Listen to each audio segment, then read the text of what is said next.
Quelle est la réalité d'un entrepreneur? Qu'est-ce que ça veut dire concrètement être entrepreneur? Quelles sont les vérités cachées de l'entrepreneuriat? J'avais envie de te parler de tout ça dans une vidéo aujourd'hui. Let's go!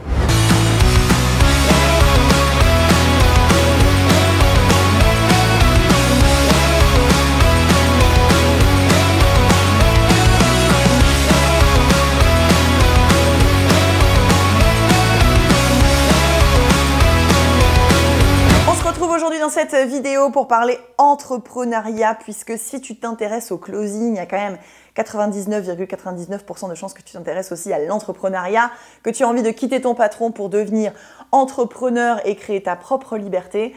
Aujourd'hui, en tout cas, toutes les personnes qui viennent à nous sont dans ce cas de figure et parfois sont un peu surprises de la réalité de l'entrepreneuriat, donc j'avais envie de te parler de tout ça dans cette vidéo. Si avant, comme d'habitude, tu le sais, tu aimes Closer Evolution, tu aimes nos vidéos et tu aimes ce qu'on véhicule, je t'invite à t'abonner, à activer la cloche. Encore une fois, j'ai été abandonnée par Vincent aujourd'hui, mais je suis hyper contente de te retrouver en one-to-one. Ça nous permettra de discuter en plus petit comité. L'entrepreneuriat, c'est un petit peu, comment je pourrais dire, tu vois, comme un Kinder Surprise, c'est-à-dire que c'est hyper tentant de l'extérieur, mais à l'intérieur, quand tu as la surprise, tu peux être un petit peu déçu. En gros, c'est un peu ça, dans le sens où il y a beaucoup de personnes qui ont envie de devenir entrepreneur et de quitter leur patron. J'en ai marre des horaires, je peux pas voir mes enfants, je me tape 1 heure de transport dans la journée, si ce n'est 2.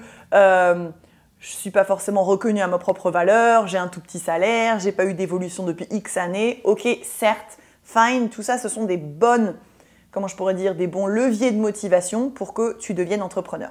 Mais, moi aussi, je scrolle sur les réseaux, moi aussi je regarde les vidéos des autres sur Instagram et je trouve que souvent on montre l'entrepreneuriat comme quelque chose de facile. On te montre des super vidéos de voyage, on te montre des super vidéos où tu peux bosser de l'extérieur quand tu veux, où tu veux, etc. Ok, d'accord, ça, pas de souci. Par contre, être entrepreneur, je dirais, en tout cas, je te partage ma vision des choses, bien sûr, il y en a d'autres, mais je te partage ma vision des choses et en plus, comment je pourrais dire que c'est jumelé avec le closing en même temps, hein, entrepreneur et closer. On est plutôt sur un 70% de on cravache, on travaille dur et 30% de plaisir. Dans le sens où, quand tu es entrepreneur, déjà, tu as des responsabilités. Déclarer ton chiffre d'affaires à l'URSSAF, payer justement l'URSSAF, les impôts.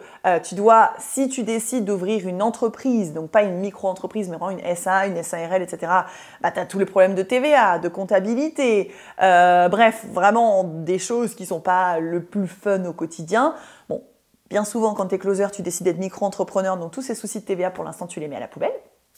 Pour l'instant, parce que tu y viendras un jour, ça c'est certain. Qu'est-ce que tu fais d'autre quand tu es entrepreneur? Bah forcément, tu dois trouver des clients, donc tu dois démarcher, tu dois vendre tes services. Ensuite, tu dois négocier ta commission. Tu dois aussi avoir apporter des certains résultats à l'entreprise qui te fait confiance. Et puis, tu dois délivrer. Délivrer, c'est quoi? C'est-à-dire être présent pour prendre des appels téléphoniques pour faire du closing, du setting, etc., etc. Donc ça veut dire que si toi, tu avais envie d'être entrepreneur en disant « Oui, alors du coup, quand j'étais salarié, je pouvais pas prendre de temps pour moi et je pouvais pas prendre de temps pour mes enfants. Donc quand je suis entrepreneur, je décide de bosser entre 8h et 11h parce qu'après, du coup, je vais chercher mes enfants à l'école, je les fais manger, après je prends du temps pour moi, etc. et je reprends de 16h à 18h. » Bon, ça risque d'être un tout petit peu compliqué, parce que tu comprends bien qu'en fait, si tu crées tes propres produits, si tu crées tes propres formations, forcément, si tu as envie de bosser seulement sur certains horaires de la journée, ça ne concerne que toi. Or là, tu vas te greffer à une entreprise qui te fait confiance et qui t'embauche, entre guillemets, en freelance, pour délivrer un certain résultat. Donc si tu dis, moi je suis dispo que de telle heure à telle heure et de telle heure à telle heure, bah ça ne va pas nécessairement les arranger. Il y a toujours des compromis entre ce que toi tu veux et ce que eux ont besoin, qu'on soit bien d'accord, ils ne peuvent rien t'imposer, tu n'es pas un salarié. Mais tu vois ce que je veux dire? Être entrepreneur, c'est pas immédiatement faire ce qu'on veut, quand on veut, où on veut, avec qui on veut. Moi je pense qu'il vaut mieux voir le côté long terme. C'est-à-dire qu'aujourd'hui, je suis un bébé entrepreneur, je viens de créer mon entreprise, je viens de me former en closing, je cravache. comme si j'étais salariée. Donc, je ne prends pas autant de temps que ce que je voudrais pour moi, je ne prends pas autant de temps que ce que je voudrais pour mes enfants, mais je cravache pour que dans un an et demi, 2 ans, peut-être même plus court, hein, ça peut être 6 mois, 9 mois en fonction de comment ça se passe pour vous, là, je commence à souffler et à créer ma propre liberté, mon propre planning rêvé.